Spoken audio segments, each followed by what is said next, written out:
ఘనత ప్రభావములు మన రక్షకుడైన యేసుక్రీస్తు ప్రభుల వారికే కలుగును గాక. ఆమేన్. ఇంతవరకు పాటలు పాడుతూ స్తుతిస్తూ ప్రభువును మహిమపరిచిన మీకందరికీ ప్రభువు నామములో వందనాలు చెల్లిస్తున్నాను. ప్రియమైన సహోదరులారా, దేవుని సేవకులారా, సంఘ విశ్వాసులారా, ఎంతమంది అయితే మన గ్రూపులో ఉండి ప్రభువుని మహిమపరుస్తూ ఉదయకాలం ముందు దేవుని మహిమపరుస్తూ స్తుతిస్తూ ఉన్నారో మనందరిని బట్టి ప్రభు ఎంతగానో సంతోషిస్తున్నాడని ఉదయకాలం ముందు మీకు తెలియజేస్తున్నాను. దేవునికి స్తోత్రం. హల్లెలూయా. ఎందుకంటే ఈ రోజుల్లో చాలామంది క్రైస్తవ సంఘాలలో, సమూహాలలో విశ్వాసులుగా పిలువబడిన వారు, చాలామంది గొప్ప గొప్ప సేవా పరిచారకులు, లక్షలాది మంది జనాలతో నిండిన సంఘాలు, బిజీ షెడ్యూల్తో సమయం సరిపోక సేవా పరిచర్యలో తిరుగుతున్నవారు చాలామంది వాడబడుతున్నవారు ఉన్నారు. కానీ దేవునికి మహిమకరంగా ప్రార్థన చేసేవారు కరువైపోయారు. Praise the Lord. హల్లెలూయా. ఈ రోజున ప్రార్థన సంఘాలలో కరువైపోయింది. ప్రార్థన చేయడం ఎలా చేస్తున్నారంటే, ప్రార్థన కూడా ఒక ఫ్యాషన్ లాగా వాడుకుంటున్నారు ప్రార్థనని. బైబిల్ గ్రంథంలో ప్రియులరా, ఈ మాటలు నేను చెప్తున్నప్పుడు ఒక మాట మీకు చెప్తున్నాను. దేవుడు ఎప్పుడైనా కానీ ఏ వ్యక్తి ద్వారా మాట్లాడినప్పుడు సరి చేయడానికి మాట్లాడతాడు. దేవునికి స్తోత్రం. మన బలహీనతలు ఎత్తి చూపి సరి చేయడానికి దేవుడు మాట్లాడుతూ ఉంటాడు. మనలో ఉన్న బలహీనత ఏదైనా ఉంటే అది వెంటనే మనం సరి చేసుకోవడానికి ప్రయత్నం చేయాలి సాధ్యమైతే. లేదంటే ప్రభువా, ఈ బలహీనత కలిగిన వారు ఎవరైనా ఉంటే వారిని ఆ బలహీనత నుండి విడిపించండి ప్రభువా అని ప్రార్థనాపూర్వకంగా వాక్యం వింటూ దేవుని మహిమపరచడం మనం అలవాటు చేసుకోవాలి. ఇంకొక విషయం చెప్తున్నాను. బైబిల్ గ్రంథంలో ఆశీర్వాదాలే లేవు, దీవెనలే లేవు, మేలుకరమైనవే లేవు.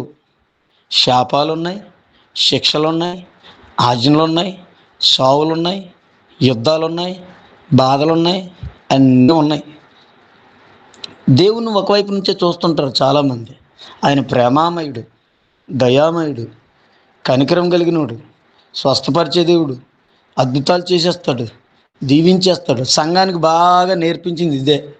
వాళ్ళు ఏడు చేస్తారంటే, ఏదైనా చిన్న కష్టం వచ్చిందనుకో, ఏ స్పముని నమ్ముకున్నా నాకు ఏది జరగలేదండి. దానికి కారణం ఎవరో తెలుసా? ఈ బోధించే విధానంలో తప్పు, బోధలు తప్పు అని నేను చెప్పటం లేదు, కానీ బోధించే విధానంలో విశ్వాసులకు అదే నేర్పిస్తున్నారు. ఒకే ఒక మార్గం, యేసయ్య గొప్పోడు, యేసయ్య దగ్గరికి వస్తే నీకు బాగైపోద్ది, యేసయ్య దగ్గరికి వస్తే నీకు స్వస్థ వచ్చేద్ది, యేసయ్య దగ్గరికి వస్తే నీకు ఇంకా కష్టాలు ఉండవు, యేసయ్య దగ్గరికి వస్తే ఆర్థిక ఇబ్బందులు ఉండవు. ఇదే బోధలు సంఘాల్లో ఇప్పుడు జరుగుతూ ఉన్నాయి.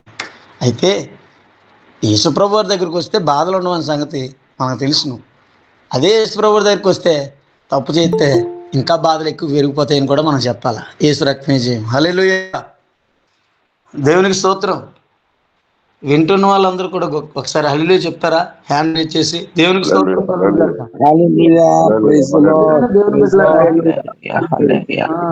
అన్నిటినీ అనుభవించేవాడు అన్నిటినీ సహిస్తాడు.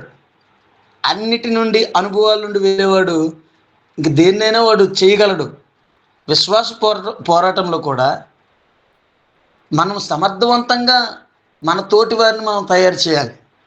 మన తోటివారు, మన సంఘ బిడ్డలు, మన విశ్వాసులు, మన కుటుంబీకులు, మన బిడ్డలైనా రే ప్రార్థన చేసుకుంటే నువ్వు ఎగ్జామ్ పాస్ అయిపోతావు, అదే మైండ్లో ఉంటున్నాడు. ప్రార్థన చేసుకుంటే ఎగ్జామ్ పాస్ అవడం కాదు, కష్టపడి చదివి రాత్రి పగలు ఆహర్నిశల కష్టపడి ప్రభువు మీద ఆధారపడు, అప్పుడు నిన్ను ప్రభువు హెచ్చిస్తాడు అని నేర్పించాలి. కొంతమంది పెన్ను నొట్టుకొని ప్రార్థన చేసేస్తారు, కొంతమంది బుక్ నొట్టుకొని ప్రార్థన చేస్తారు.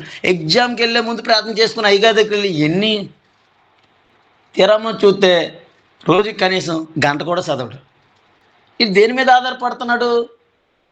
ప్రభు మీద ఆధారపడుతున్నాడు. నిజమే. మరి బుద్ధి స్వభావం మారటం లేదు, వాడి స్థితి మారటం లేదు, వాడి గతి మారటం లేదు. వాడు వెళ్ళి ఎగ్జామ్ రాస్తే పాస్ అయిపోతాడు ప్రార్థన చేస్తే. ఇది ఎక్కడ లాజిక్?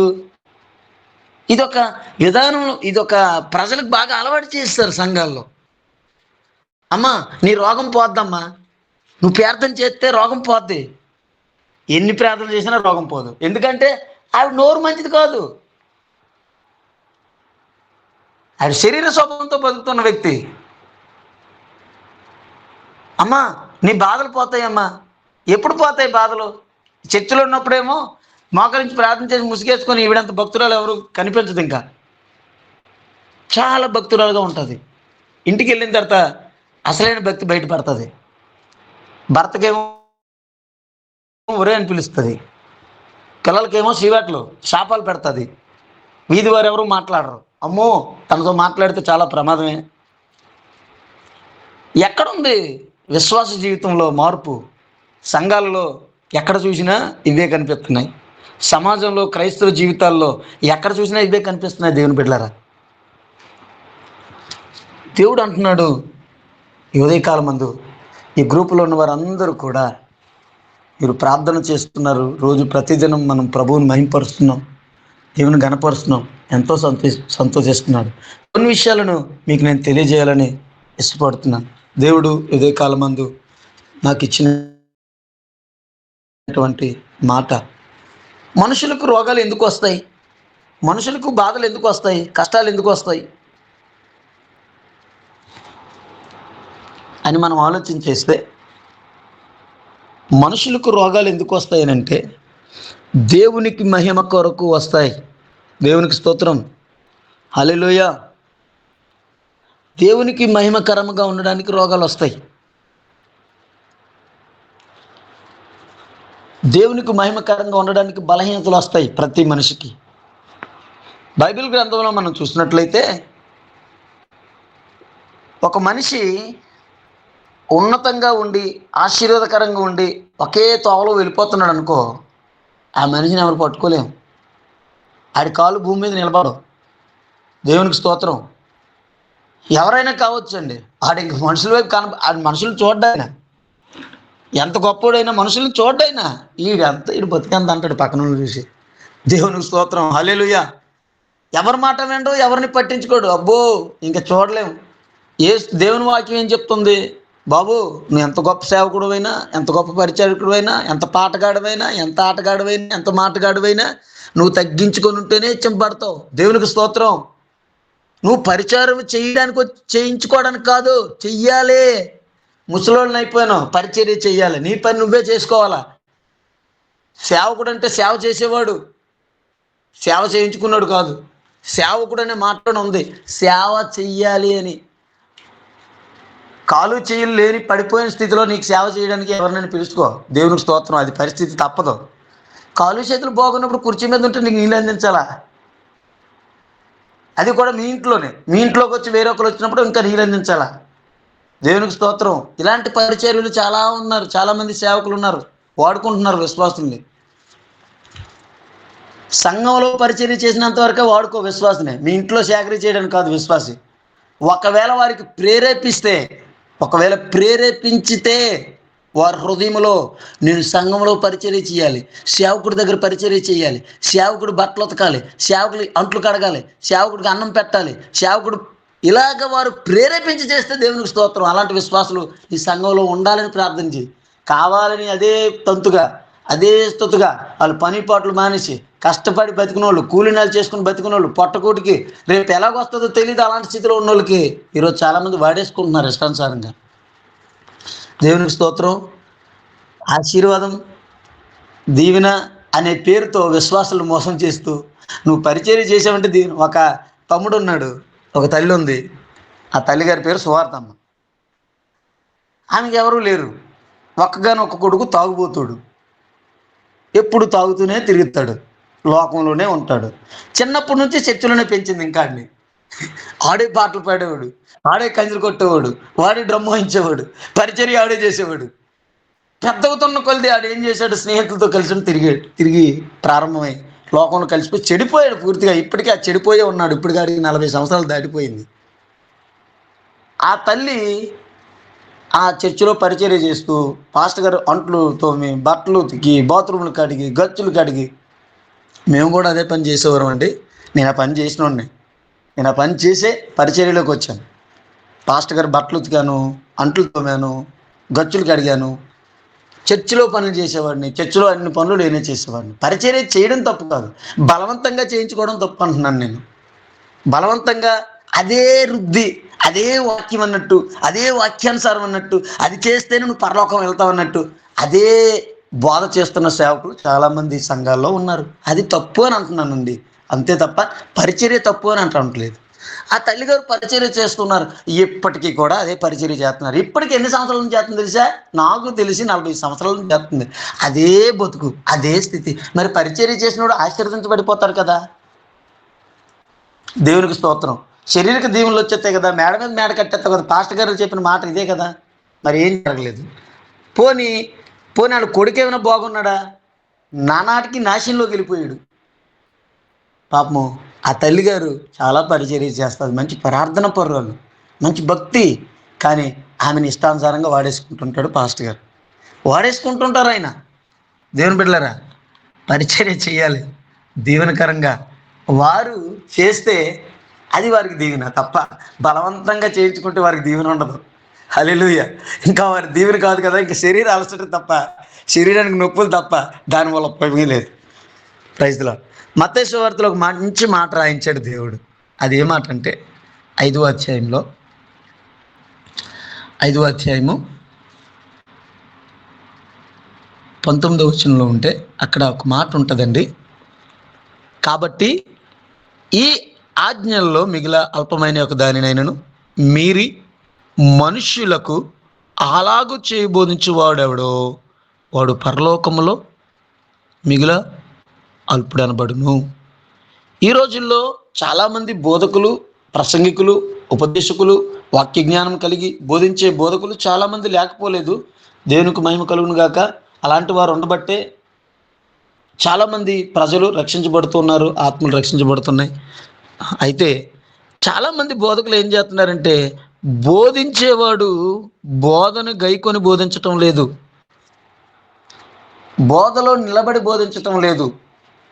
వాక్యం బోధన అనేది ఎలా అయిపోయిందంటే ఈ రోజున, నాకు తెలుసు నేను బోధిస్తాను, వాక్యం బాగా చదివేయడం, రెఫరెన్స్లు కంఠస్థ పెట్టేయడం, లేదా ఏదో సంథింగ్ వారికి ఉన్న జ్ఞానం బట్టో, చదువుని బట్టో, తెలివిని బట్టో 4 ఇంగ్లీష్ ముక్కలు మాట్లాడడం. దేవునికి స్తోత్రం. నేను ఇలాగన్నాను, బాధపడద్దండి. అలా ఉన్నారు చాలామంది. కొంతమంది ఉన్నారు అలా, కొంతమంది దేవుని పరిచయం నమ్మకంగా చేసిన వాళ్ళు కూడా ఉన్నారు. నేను అలాంటి వారి కొరకే చెప్తున్నా. అలాంటి వారి కొరకు మనం ప్రార్థన చేయాలని చెప్తున్నా. నేను ముందే చెప్పాను, బలహీనతలను ఎత్తి చూపుతాడు దేవుడు. బలహీనత సాధ్యమైనంత వరకు సరి చేసుకోవాలి, సరి చేసుకోవడానికి ప్రయత్నం చేయాలి. అదే క్రైస్తవ జీవితం. మనం బ్రతికున్నన్నాళ్ళు నేర్చుకోవాలి, బ్రతికున్నన్నాళ్ళు మార్చుకోవాలి మన బ్రతుకుని. అప్పుడే క్రైస్తవ జీవితం దేవునికి మహిమకరంగా మారుతుంది. నాకు అన్నీ వచ్చు, నువ్వేది నాకు చెప్పేది. నేను పెద్ద పాస్టర్ గారిని, నా చర్చిలో 1000 లక్షల మంది ఉన్నారు అనే ఉద్దేశాలు వచ్చాయనుకోండి, దేవుడు లేడు అక్కడ. అసలు అక్కడ దేవుని ఆత్మే పని చేయటం లేదు. సంఘం ఉంది, విశ్వాసులు ఉన్నారు, సేవ జరుగుతుంది. దేవుని ఆత్మ పని చేయలేని పరిచర్య అయిపోయింది. అది శరీర సంబంధమైన సేవ అయిపోయింది. అది ఆ విశ్వాసులు కూడా అలాగే భ్రష్టులు అయిపోతారు. ఆ సేవకుడికి కూడా అదే పరిస్థితి జరుగుతుంది. సంఘము నానాటికి భ్రష్టత్వంలోకి వెళ్ళిపోతుంటుంది. శరీర క్రియలే కనిపిస్తుంటుంది సంఘంలో, ఆత్మ నడిపింపు ఉండదు కనుక. ప్రియమైన దేవుని బిడ్డలారా, ఈరోజు దేవుడు మాట్లాడుతున్నాడు. బోధలో నిలబడి నువ్వు బోధిస్తున్నావా? నీ బోధలో నువ్వు జీవిస్తున్నావా? నీ క్రియలు ఉన్నాయా? నీ మాటలు ఉన్నాయా? నీ చూపులు కరెక్ట్గా ఉన్నాయా? నీ పరిశుద్ధమైన జీవితం నీ సంఘంలో నువ్వు చూస్తున్నారా విశ్వాసులు? లేకపోతే నీ మీద చాడీలు చెప్పుకుంటున్నారా పక్కకెళ్ళి? సేవకుడు విరుద్ధంగా మాట్లాడితే శాపగ్రస్తులు అయిపోతారు. ఏమండి, విశ్వాసకు ఒక రూలు, సేవకుడికి ఒక రూలా? బైబిల్ గ్రంథంలో ఎక్కడైనా అలాగ ఉందా? ఏమండి, విశ్వాసకి ఒకంతే, ఒకసారే తప్పు, ఒక శిక్ష ఉంటుంది. సేవకుడికో 2 దండం ఉంటుంది. సేవ చేసేవాడు చాలా జాగ్రత్తగా సేవ చేయాలని ప్రభువు కోరుకుంటున్నాడు.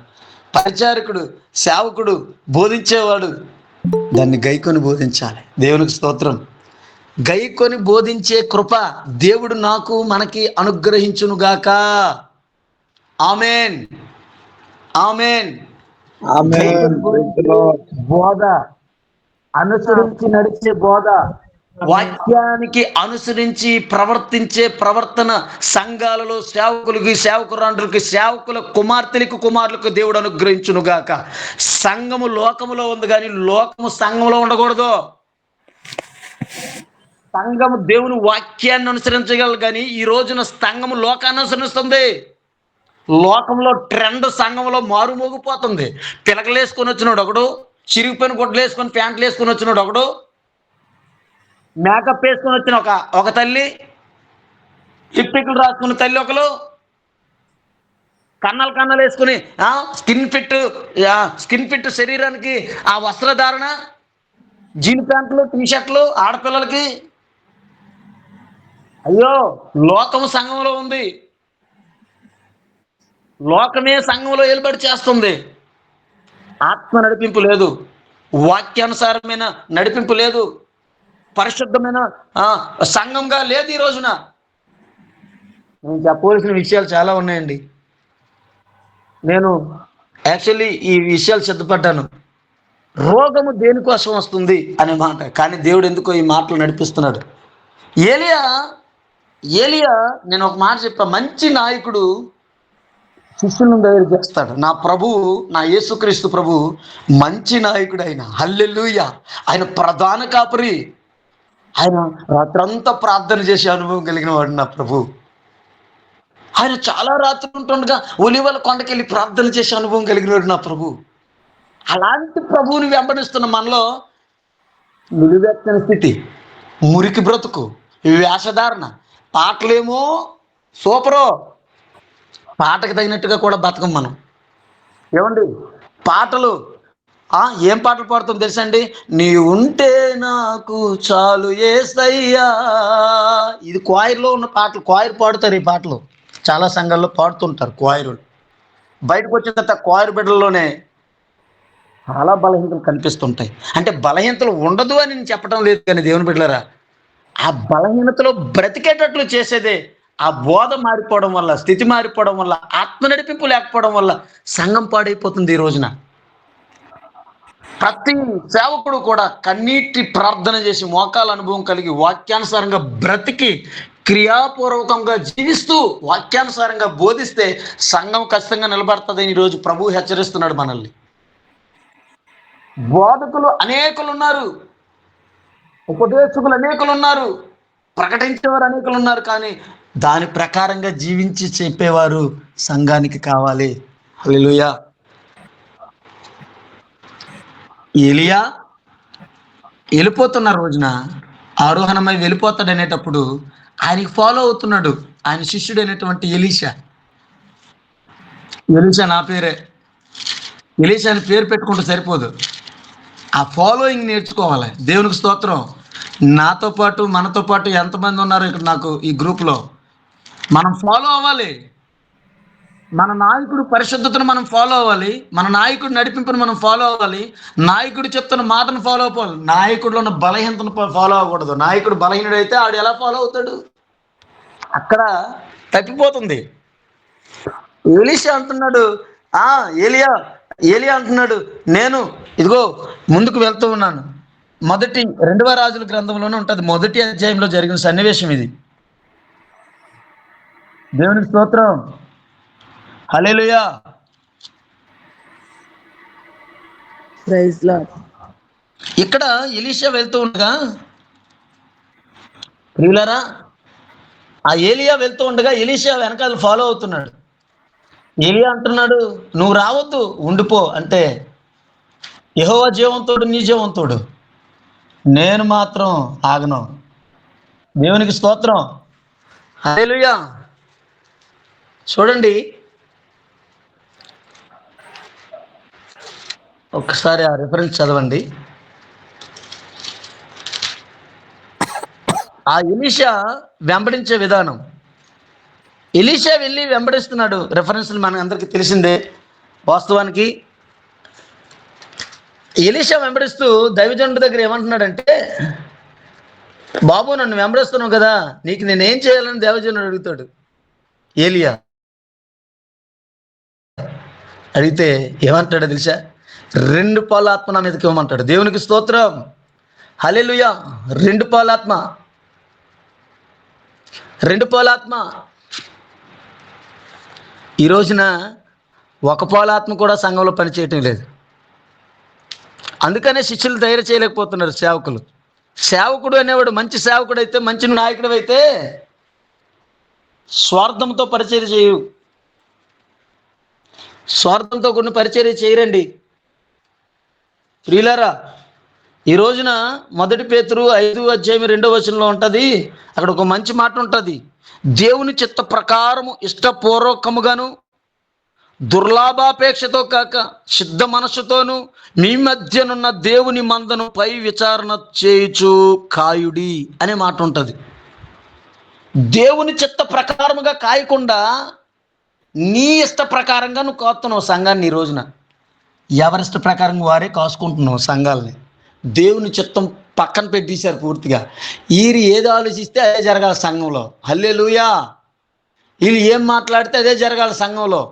దేవుని చిత్తమును నెరవేర్చడం అంటే అపోస్తలుడు పౌలు గారు ప్రార్థన చేస్తూ, అయ్యా ఇక్కడ నిన్ను ఉండమంటావా, వెళ్ళిపోమంటావా ఈ గ్రామంలో, కొరింథీ పట్టణంలో అంటే ఇక్కడ అనేకులు ఇంకా రక్షించవలసి ఉన్నది, ఈ ప్రాంతంలో నువ్వు ఉండు, అనేక మంది ఈ గ్రామంలో, ఈ దేశంలో, ఈ పట్టణంలో నీ వలన రక్షణ పొందవలసి ఉంది, నాకు సాక్షిగా నువ్వు ప్రకటించవలసిన సువార్త నువ్వు చేస్తూ ఉండు, అనేక మంది రక్షిస్తానంటాడు ప్రభు. ఆయన ప్రార్థనా జీవితం వలనే దేవుడు అది బయలుపరిచి ఉన్నాడు. ఈ రోజున ప్రార్థన లేని పరిస్థితిలో సేవ జరుగుతుంది, ఆత్మ లేని పరిస్థితిలో సేవ జరుగుతుంది. ప్రియులారా, ఎవరి ఇష్టం ప్రకారంగా వారు ఇష్టపూర్వకంగా ఎవరి చిత్తాన్ని వారే బయలుపరుచుకుంటున్నారు. ఇంకొక 2వ మాట ఉంటుంది అక్కడ, దుర్లాభాపేక్ష అనే మాట. దుర్లాభం, ఇక్కడ దుర్లాభం వలన వచ్చే పరిస్థితులు ఏంటంటే, దుర్లాభం వల్ల వచ్చే పరిస్థితులు సంఘంలో, దుర్లాభం వల్ల వచ్చే పరిస్థితి ఏంటంటే విశ్వాసులకి ఛాన్స్ చాలా తక్కువ. అన్నిటికీ పాస్టర్ గారే కనిపిస్తాడు, అన్నిటికీ సేవకుడే కనిపిస్తాడు, అన్నిటికీ సేవకుల బిడ్డలే కనిపించాలి, సేవకుల పిల్లలే వాడబడాలి, సేవకుడు పిల్లలే వాడబడాలి. విశ్వాసులు కనుమరుగైపోతుంటారు. ఎవరైనా మంచి పాట పాడే వ్యక్తి ఉన్నాడు అనుకోండి, చాలామంది, కొంతవరకు నేను చెప్తున్నా, అందరి గురించి కాదండి, కొంతమంది సంఘాల్లో జరిగిన పరిస్థితులు నేను చెప్తున్నా, బలహీనతలు. ఈ పాటగాడిని పట్టుకొని పక్కనే తోసేస్తారు. ఏదైనా కొంత వాక్యం బోధించాడు అనుకో, సేవ పిలుపు ఉందనుకో, ఈడు సేవకుడు అయిపోతే ఈ సంఘం ముక్కలైపోయి నాలోంచి విశ్వాసాలు వెళ్ళిపోతారని భయం వీళ్ళకి. ఏంటి, ఒక మంచి నాయకుడు, మంచి నాయకుడు శిష్యులను తయారు చేస్తాడండి. దేవునికి స్తోత్రం, హల్లెలూయా. మంచి నాయకుడు శిష్యులను తయారు చేస్తాడండి. ఆ శిష్యులను తయారు చేస్తేనే మీ సేవకు విలువ ఉన్నట్టు. శిష్యులను తయారు చేస్తేనే మీ సేవ ఫలివంతమైనట్టు. ఒక సేవకుడు నాకు బాగా తెలుసు, పేరు చెప్పను ఎందుకంటే ఎవరిని నేను విమర్శించడం, నేనెవరిని, కానీ ప్రభువు తీర్పు తీరుస్తాడు. తీర్పు తీర్చేటప్పుడు ప్రతి ఒక్కడో లెక్క చెప్పాలా. మనం వెనక వెళ్ళేది ఏంటంటే మనం వెనక వచ్చేది ఏంటో తెలుసా? మన క్రియలు. అది మంచివైనా చెడ్డవైనా ఖచ్చితంగా క్రీస్తు న్యాయపీఠం ఎదుట నువ్వు చెప్పాలి లెక్క. ఈరోజు మనుషులకు కనుమబ్బు చేసి మోసం చేసి అయ్యా ఎవరో చూడరు అనుకుంటున్నామేమో, ప్రభువు చూస్తున్నాడు మన వైపు. మనం పాటలు పాడేటట్లు కాదు మన బతుకు, పాట పాడే నోరు మారాలా. దేవునికి స్తోత్రం. ఇక్కడ పాట పాడేసి ఇష్టానుసారంగా బతికేస్తున్నాం. ఒక సేవకుడు నాకు తెలుసు, ఆ సేవకుని దగ్గర ఒక విశ్వాసి చిన్నప్పటి నుంచి సండే స్కూల్లో పెరుగుతూ బలపరచబడుతూ ఉన్నాడు.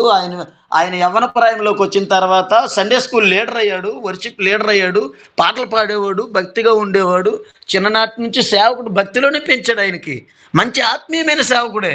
అయినప్పుడు ఒక రోజున ఆ తమ్ముడికి దేవుడు దర్శనం ద్వారా నువ్వు సేవ చేయను ఆయన అని చెప్పి దేవుడు మాట్లాడినప్పుడు ఆ సేవకుడు చెప్పే మాట ఏంటంటే, ఈ విశ్వాసి మరి తమ్ముడికి ఎవరు ఆత్మీయ తండ్రి?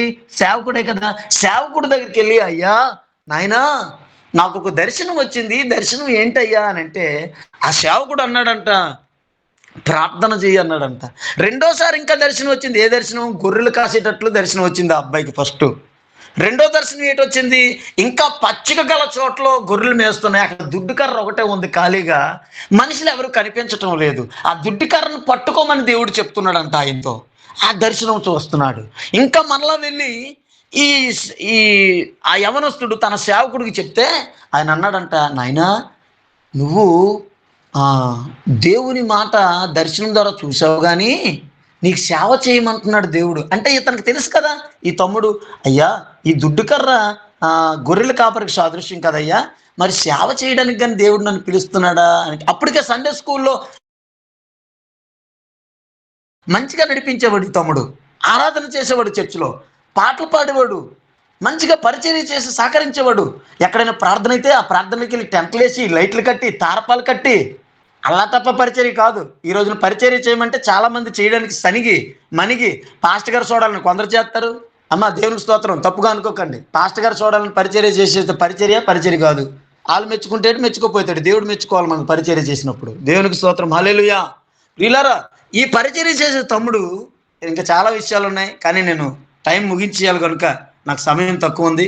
ఈ పరిచర్య చేసే తమ్ముడు ఆయన దగ్గరికి వెళ్ళి అడిగిన, దేవుడు మాట్లాడిన మాటలు చెప్తా. సేవకుడు పక్కదారి పట్టించాడు ఆయనకి. ఏంటి చెప్తా?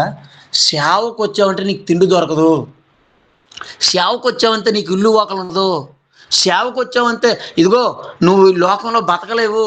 ఇప్పుడు ఈ రోజుల్లో నువ్వు సేవకు పనికి సేవ చేయడం చాలా కష్టం. నేనే సేవ చేయలేకపోతానండి ఆయన. చూసావు కదా సంఘంలో ఎంతమంది ఉన్నారో. అప్పటికే ఒక 100-150 మంది ఉన్నారు ఆ సంఘంలో. అప్పటికే ఆ సంఘంలో చాలామంది విశ్వాసులు ఉన్నారు.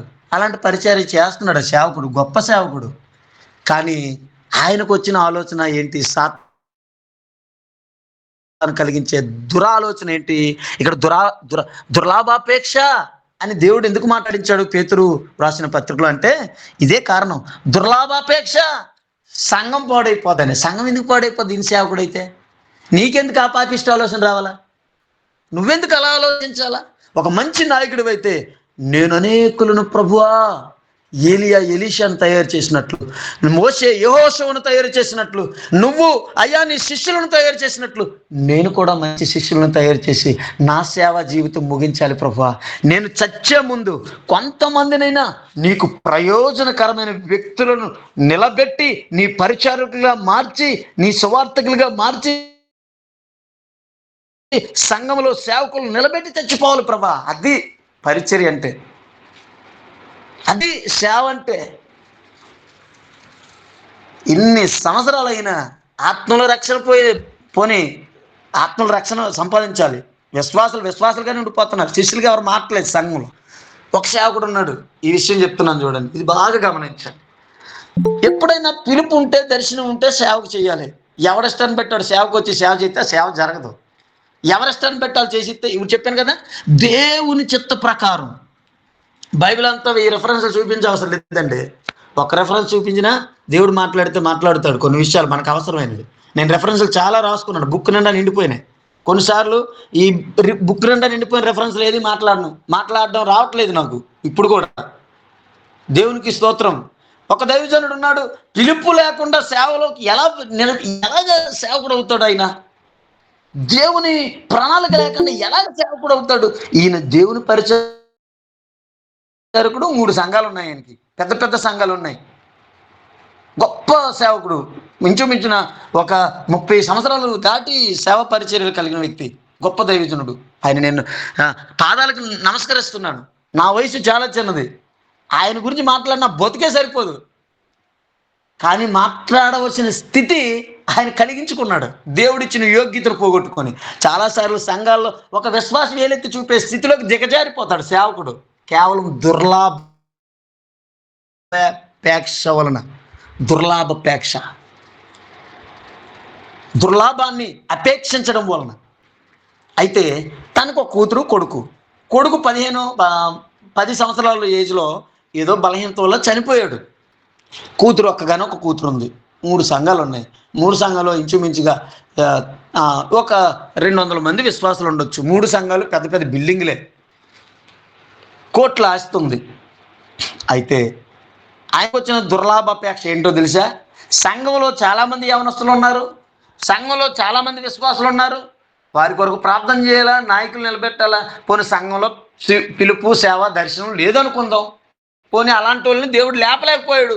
ఆ సేవకుడు బలహీనత వల్ల, సేవకుడు చెప్పే ఆ బోధలోనో మార్పు లేకో, దేవుని ఆత్మ నడిపింపు లేకో ఖచ్చితంగా సంఘంలో సేవకులు లేస్తారండి. నిజమైన పరిచర్య అయితే ఖచ్చితంగా సేవకులు లేస్తారు. ఖచ్చితంగా పరిచర్య జరిగితే. ఈ దుర్లాభం, చెత్త చెత్త చిత్తి చండాలపు ఆలోచనలు పెట్టుకొని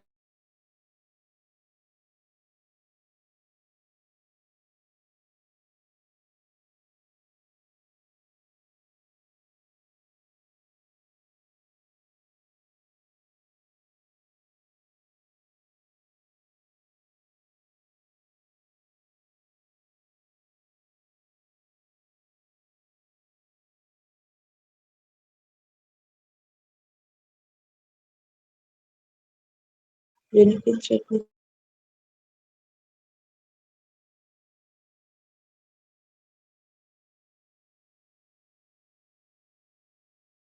వినిపించట్లేదండి.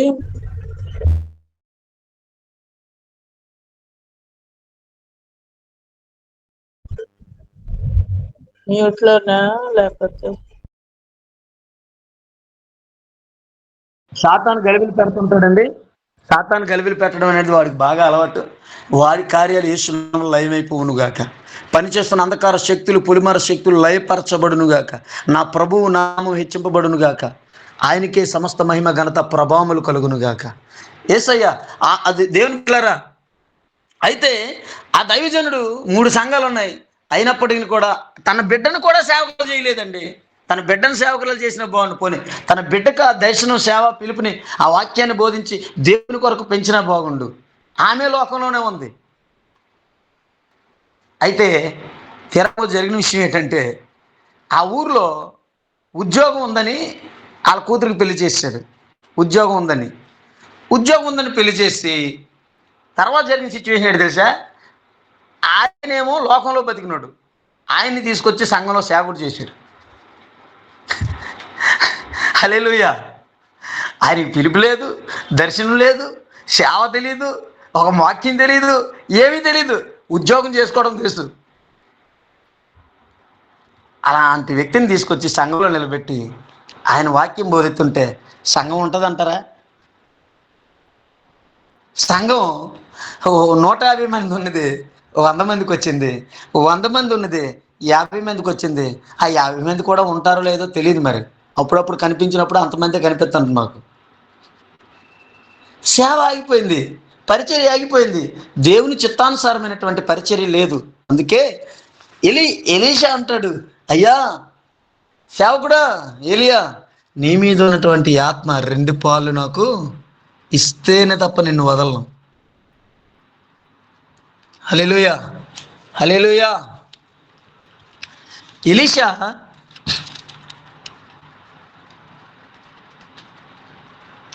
ఎలీషా 2 పాల ఆత్మను అడిగాడు, 2 కార్యాలు దేవుని కొరకు చేయగలిగాడు. ఈ రోజున పరిచర్యలు ఆత్మానుసారంగా చేయాలి, దేవుని చిత్తానుసారంగా చేయాలి, వాక్యానుసారంగా చేయాలి. సంఘంలో ఎవరినో మెప్పించుకుంటూ పరిచర్యలు కానీ సేవకుడు చేశాడా? అసలు అది పరిచర్యే కాదు. కానుకలు ఇచ్చే వారికి మెప్పించుకుంటూ పరిచర్య చేశాడా? అది పరిచర్యే కాదు. విశ్వాసులు చెప్పేటట్టు సేవకుడు విన్నాడా? అసలు అది పరిచర్యే కాదు. సేవకుడు వినాలి. ఏ విషయంలోనైతే వినాలి, ఏ విషయంలో వినాలి అంటే, ఆత్మీయులైతే, సంఘ పెద్దలు ఆత్మీయులైతే, తిమోతి పత్రికలో చెప్పినట్లుగా అధ్యక్షుడైన వాడు, పెద్దవాడైన వాడు, సంఘ నాయకుడైన వాడు ఆ క్వాలిటీస్, ఆ లక్షణాలు, గుణగణాలు కలిగి ఉంటే అలాంటి వారు ఆత్మీయమైన సలహాలు ఇస్తారు దేవునికి మహిమకరంగా. అలాంటి వారు మాటలు వినాలి. సంఘ పెద్ద అంటాడు, రోజు తాగుబోతూ ఉంటాడు, కానీ ఆడికి కొద్దిగా డబ్బులు ఉంటాయి, ఆడు కానుకలు ఎక్కువ ఇస్తాడు. వాడినేమో చర్చి మీద నిలబెట్టేసి వాడితో మాట్లాడుతుంటారు. సంఘ పెద్ద అంటాడు, వాడు నలుగురు భార్యలు ఉంటారు, ఆడేమో పులిపేట మీదకి వచ్చి నిలబెట్టి మై కొట్టుకుని సలహాలు చెప్పి వాక్యం బోధిస్తుంటాడు. సంఘ పెద్ద అంటాడు, కానుకలు ఎక్కువ ఎత్తాడు, ఆడిని పట్టుకొని తీసుకొచ్చి, అమ్మ నేను మర్యాద లేకుండా మాట్లాడుతున్నాను, తప్పుగా అనుకోకండి, వాస్తవం చెప్తున్నాను. సంఘాలలో బలహీనులను బలపరిచే దేవుడు, పాపులను నీతిమంతులుగా మార్చాడు దేవుడు. సంఘంలో పాపులు ఉండకూడదు, నీతిమంతులుగా ఉండాలి. అంటే ప్రతిరోజు నీతిని నేర్చుకుంటూ ఉండాలి. పాపపు స్వభావాన్ని విడిచిపెడుతూ ఉండాలి. వీడు ప్రతిరోజు తాగుతున్నది ప్రతిరోజు పాస్టర్ గారు చూస్తుంటాడు, వాడు పాపం విడిచిపెట్టడు. అలాంటి వాడికి సంఘంలో నువ్వు నాయకత్వం ఇస్తావా? దేవుడు నిన్ను లెక్క అడగడు. అలాంటి వాడు చప్పట్లు కొట్టిస్తావా సంఘంలో? అది నేను చెప్తున్నమాట. సంఘంలో మరి పాపులు ఉండరా అండి? ఖచ్చితంగా బలహీనులమే మనం. శరీర స్వభావం. పౌలు గారు అంటారు, నేను దేని చేయకూడదు అనుకుంటున్నాను దాన్నే చేస్తాను. కానీ పాపమే, అదే పాపం పెంట పెంట పెంట అని తెలిసే పెంటలోనే దొరుకుతా ఉన్నాడు. వాడు వచ్చి నీతులు చెప్తే ఎవరైనా వింటారా? సంఘం పాడైపోదు, సేవ పాడైపోదు, పరిచయం పాడైపోదు, ఆత్మలు నశించిపోదు. వాడిని చూసి 10 మంది నేర్చుకోరు సంఘంలో. దానికి కారణం ఎవరు? సేవకుడే. దయతో ఈ ఉదయకాలం మన దేవుడు మాట్లాడుతున్న మాట, సంఘాన్ని ఆత్మానుసారంగా నడిపించాలి. బోధలో నిలబడి బోధలను గైకొని బోధించాలి. సంఘాన్ని వాక్యానుసారంగా పెంచాలి. సంఘంలో దుర్లాభాపేక్ష ఉండకూడదు. దేవుని చిత్తమే నెరవేర్చబడాలి. సిద్ధపడాలి సేవకుడు. సంఘంలో బాగా కొరత ఉన్నది ఏంటంటే, వాక్యం బోధించే ముందు గంట ముందు రెఫరెన్సులు టక్ 4 రాసేసి సిద్ధపడరు. వాక్యానికి ముందే టక్ వాళ్ళకున్న తెలిసినవన్నీ రాసేసి ఏదో చెప్పుకుంటూ పోతారు. ఆ మాటలు కూడా గాలిలోనే కొట్టుకుంటూ పోతాయి. ఎవరి మనసులో, ఎవరి జీవితంలో కార్యం చేయదు. ఎవరి బతుకు మారదు. ఎవరు మారరు. ఆ మాటలు ఒకటే ఈయన గొంతు నొప్పెట్టినట్టు అరిచి నా అంత ప్రసంగికుడు లేడు, నా అంత బోధకుడు లేడు అనుకోను ఈయన తృప్తి పడిపోతాడు తప్ప దానివల్ల ఎవరికి ఉపయోగం ఉండట్లేదు. ఎందుకంటే సిద్ధపడటం లేదు. ఆదివారం వాక్యం చెప్తే ఆదివారం ఉదయాన్ని లేచిన వెంటనే వాక్యం గుర్తొస్తుంది, బైబిల్ తీయడం గుర్తొస్తుంది కొంతమంది సేవకులకి. దేవుని మహిమ కొరకు సిద్ధ మనస్సుతో దేవుని సంఘానికి, దేవుని మందిరానికి వెళ్ళాలి. వాక్యపు బలిపీఠం ఎక్కేటప్పుడు సిద్ధ మనసు. శనివారం నుంచి నువ్వు ఆదివారం వాక్యం చెప్పి సోమవారం నుంచే ప్రభా ఏం చెప్పాలి నీ సంఘంలో అని ప్రార్థన చేసి సిద్ధపడే సేవకుడు, ఆ వాక్యము ఆత్మానుసారంగా ప్రకటించబడుతుంది, ఆత్మానుసారంగా వివరించబడుతుంది, ఆత్మ నడిపింపు వారికి వస్తుంది. వాక్యము బోధించడం కూడా సేవకుని నోటికి అంటాడు, మోసే చెప్తాడు, నీ నోటికి నేను తోడే ఉంటాను. నువ్వు మాట్లాడవలసిన మాటలు నేను నీ దాసుని ద్వారా నీ నోటికి అందిస్తాను అంటాడు. ఈ మాటలు ఆత్మ ద్వారా వస్తాయి. అప్పుడు శరీర స్వభావంతో రావు. ఏ విశ్వాసైనా మన మాట వినకపోతే పాపం వాళ్ళు బలైపోతారండి. పాపం ఆ విశ్వాసి వినలేదనుకో మాట, ఏదో బలహీనత వల్ల, ఏదో పని ఉండో, ఏదో పాటుండో వినలేదనుకోండి, ఇంకా వాక్యం అంతా విశ్వాసం మీద ఉంటుందండి. ఎందుకంటే ఈ శరీర స్వభావంతో ఉన్నాడు కదా. శరీర స్వభావమైన మనస్తత్వం, శరీర స్వభావమైన కపటం, ద్వేషం, కుళ్ళు, కక్ష ఫుల్గా నిండిపోయింది. శరీరం అంతా కూడా స్టోరేజ్ అయిపోయింది. శరీరంలో, బాడీలో ఆత్మ నడిపింపు లేదు, వాక్యం లేదు. మాట్లాడితే చూసినా ఏం చేసినా అదే ఇంకా శరీరానుసారమైన ఆలోచనలే. కాబట్టి ఎలాంటి పరిచర్య జరుగుతుంది దేవుని సంఘంలో? ప్రజెంట్ లోకములో సంఘం ఉంది. సంఘము యేసు రక్తంతో కడగబడిన సంఘము, పరిశుద్ధపరచబడిన సంఘము. సంఘము ఆత్మ నడిపింపులో ఉండాలి. ఆత్మ మనల్ని ఏ మంద మీద అధ్యక్షులు వహించిందో ఆత్మానుసారముగా, దైవ చిత్తానుసారముగా సంఘాన్ని సేవకుడు నడిపించాలి. దేవుని మందపై విచారణ చేయాలి. మందలను విచారణ చేయరీలు. అదే 1 పేతురు 5వ అధ్యాయం 2వ వచనంలోనూ ఉంటుంది ఈ మాటలన్నీ కూడా. దేవుని మందను విచారణ చేయరు. వీళ్ళు పాస్టర్ గారులు, సేవకులు ఈరోజు విశ్వాసుల దగ్గరికి వెళ్ళి చచ్చావా బతికావా అని అడగరు. ఒక విశ్వాసం రాకపోతే పట్టించుకోరు. నిజమైన కాపురం గొర్రె తప్పిపోతే ఆ గొర్రె కోసం వెతికాడంట. కోనలు వదిలి 99 గొర్రెలు వదిలేసి ఒక్క గొర్రె, నా గొర్రె ఏమైపోద్దని కోనలో తిరిగి దాన్ని పట్టుకొని అది భుజం మీద వేసుకొని దొరికిన తర్వాత సంతోషంతో ఇంటింటికి వచ్చి, ఇదిగో నా 99 గొర్రెలు, ఇదిగో ఒక్క గొర్రె తప్పిందని, ఈ గొర్రె నాకు దొరికిందని సంతోషంగా విందు చేస్తాడంట. ఈ రోజున ఒక విశ్వాసం వస్తే రాని, లేకపోతే పోనీ ఏటి నాకు కావాల్సింది, ఉన్నోళ్ళు ఉన్నారు కదా 99 మంది, వాళ్ళు ఇచ్చిన కానుకలు నాకు చాలు బతికేయడానికి. దేవునికి స్తోత్రం. నా అవసరాలు తీరిపోతాయి, నా తిండిదా నా గట్టెక్కిపోతుంది, నా బట్టలు నేను కొనుక్కుంటున్నాను, అన్నీ ఉన్నాయి. ఇంకా వసతులు ఈ లోకంలో అనిపించడం, సుఖభోగాలన్నీ అనిపించేస్తాను. నాకెందుకు ఆ విశ్వాసం? ఆడేంటి నా మాట వింటాడా, నాకు చేస్తాడా? ఏంటి ఆయన మాట వింటాడా వినడా అనేది కాదండి. దేవుని బిడ్డ, ఆయన తప్పిపోతున్నప్పుడు ప్రతి ఒక్క విశ్వాస విషయంలో విచారణ చేయాలి. ఆడు పాపం చేస్తున్నాడా, ఇంటికి వెళ్ళి గద్దించి ప్రేమతో మందలించి ప్రభువు వైపు త్రిప్పడానికి ప్రయత్నం చేయాలి. సేవకుడు ప్రార్థనతో చేసేవాడే పరిచర్య ఇలా చేయగలడు. ప్రార్థన జీవితం లేనివాడు పరిచర్య చేస్తాడు, కానీ పరిచర్యలో ఫలింపు చూడడు, ఆశీర్వాదం చూడడు, దేవునికి మహిమ ఉండదు. లోకం సంఘంలో ఉంటుందండి. సంఘమే లోకం, ఇంకేం లేదు. లోకం అంతా సంఘంలోనే ఉంటుంది. లోకంలో క్రియలన్నీ సంఘంలో జరిగిపోతూ ఉంటాయి.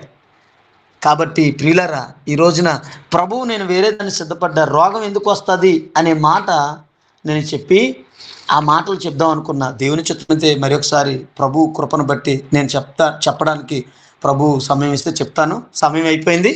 ప్రియులరా, ఈ రోజున సంఘము ఎటువైపు వెళ్తుందో మనం గ్రహిస్తూ, సంఘాన్ని కాచిన కాపురులుగా ఉన్నవారు, సంఘంలో ఉన్న విశ్వాసులు, మీరు ఎవరైనా కావచ్చు, సేవా పిలుపు దర్శనం ఉంటే సేవా పిలుపుని పక్కన పెట్టి పరిగెట్టకండి.